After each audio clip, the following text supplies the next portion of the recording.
Hello everyone, this is Imani Bali. Welcome to all to this online session. Today we'll discuss the next topic of the chapter spreadsheet and introduction. So the topic we'll cover today are changing or editing cell contents. It includes the two things, that is editing cell content by overwriting and editing cell content by partially modifying it. Next, undo and redo. Then insert rows and columns, and in the same way how you can delete the rows and column from the Excel sheet. I will show you all these things one by one. So for this you have to first open the Excel sheet.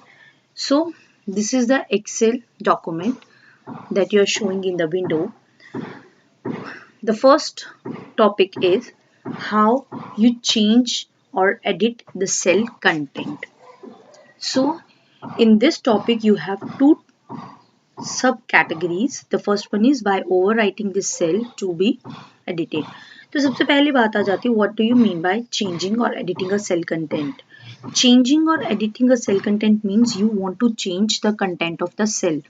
Cell is the box. Any of the box that we you see here is a cell.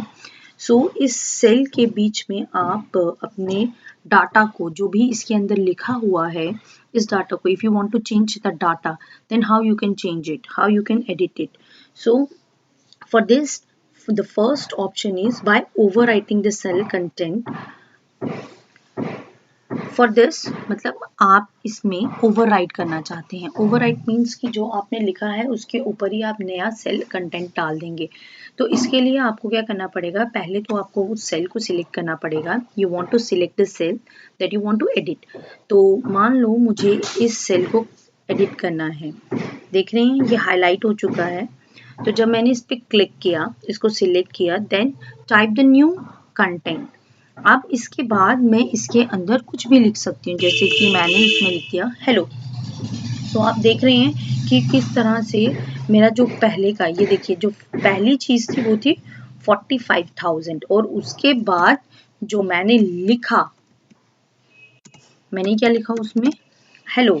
So it means उसने क्या कर दिया, उसने उस cell को overwrite कर दिया. Overwrite means जो पहले लिखा था उसके ऊपर उसने एक नई वैल्यू को सेव कर दिया. That is overwriting.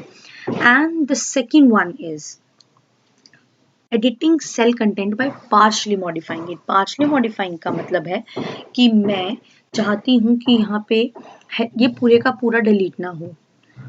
मैं क्या चाहती हूँ कि जो भी कंटेंट में सेल के कंटेंट को चेंज करना चाहती हूँ वो पूरा डिलीट ना हो, उसमें हल्की सी कुछ चेंजेस आए. जैसे कि मैं चाहती हूँ यहाँ पे मेरे को कंपनी नहीं कंपनीज लिखना है. तो first you have to select the cell.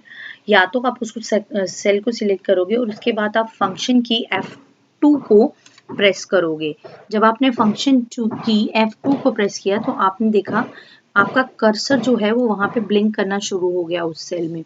जैसे ही आपका कर्सर यहाँ पे आ गया, उसके बाद आप उसको अपने हिसाब से चेंज कर सकते हो. तो देखिए मैंने उसमें क्या कर दिया, कंपनी की जगह कंपनीज कर दिया. मेरा पूरे का पूरा डाटा जो है वो डिलीट नहीं हुआ. This is the difference between the partially editing and by overwriting. Overwriting में क्या होता है, whole of your cell content is changed, is overwritten by the another value, and in the partially modifying you just click on the cell or press the function key F2, then you have the cursor in the cell, and after that you can change the value as per your requirement. Is it clear now? So the next topic is undo and redo. This is very important. It's a very important concept in Word, not only Word, in Excel, in PowerPoint, everywhere. So what do you mean by undo and redo? Undo means an action revising or erasing an action. Undo is an action which is revising the previous action.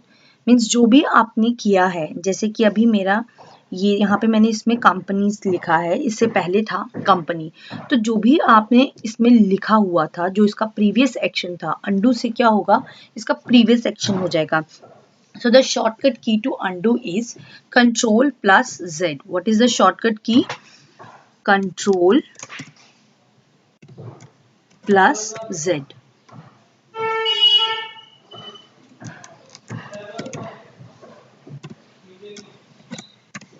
This is the shortcut key to undo. So अब आप देखेंगे कि मैंने क्या किया है, मैंने यहाँ पे कुछ चेंजेस किए हैं, तो ये यहाँ पे ही शो करेगा। तो मान लो मैं इसमें दोबारा से चेंज करती हूँ,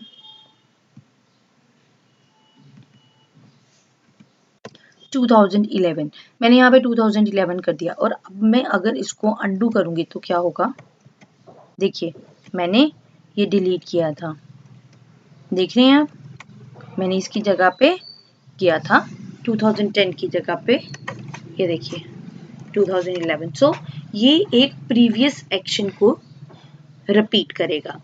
उसके बाद इन द सेम वे जो आपका रीडू है, redo an action means repeating an action, कि अब आप चाहते हो कि नहीं मुझे ये नहीं करना है, मुझे अंडू नहीं करना, मुझे दोबारा से रीडू करना है, यानी इससे पहले जो हुआ था आप उसको करना चाहते हैं, then control plus Y.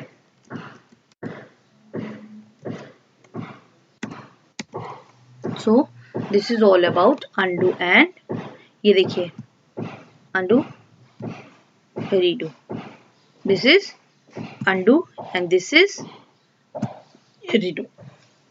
So this is all about undo and redo. Next we have the topic that is how to insert a row and a column in the sheet.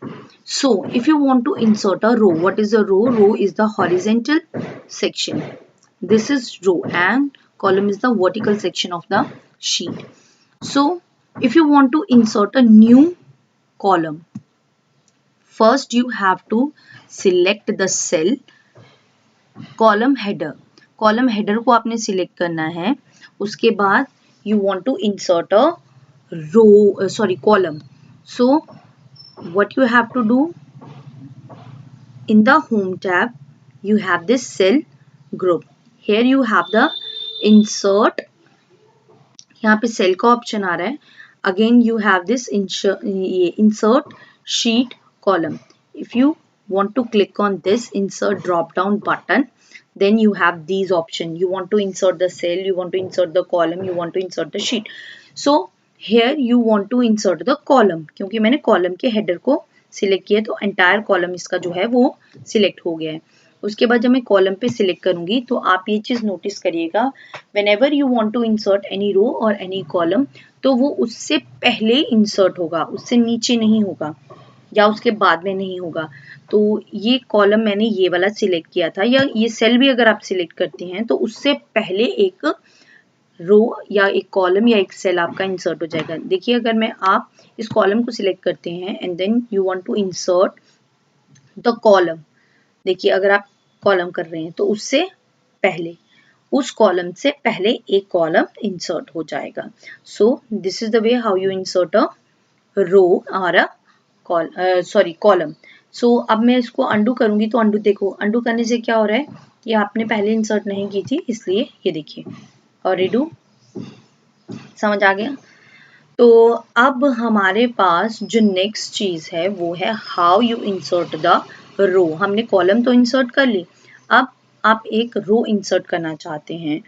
तो मान लो मैं चाहती हूँ कि मुझे एक रो 3 और 4 सीरियल नंबर के बीच में डालनी है, तो मैं इसको सिलेक्ट कर लेती हूँ, सेल 4 को, देन इंसर्ट रो, देखिए जैसे मैंने रो इंसर्ट की तो इसके ऊपर ये इंसर्ट रो हो गई है। Where you have the option to insert a row and a column in the home tab, then you have in the ribbon you have the cell group, and here you have insert, delete and format. So this is the way how you insert a row and a column, and the next topic is how you delete the row and a column, a particular row and a particular column. For this, first you want to click the desired row or desired column. Then if you want to select the entire row and entire column, then you have to select the row header or column header. This is the row header.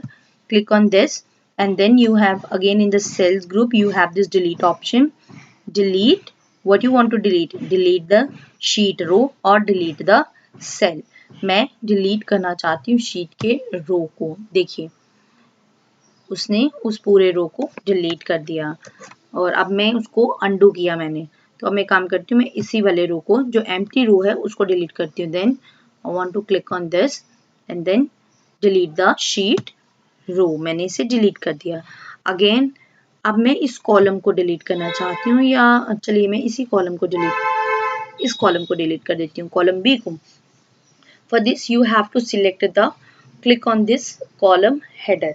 इस column header B पे मैंने click किया तो entire column जो है वो select हो जाएगा. Then in the cells group click on the delete option. Then you have the delete sheet column. Click on this and your entire column is deleted.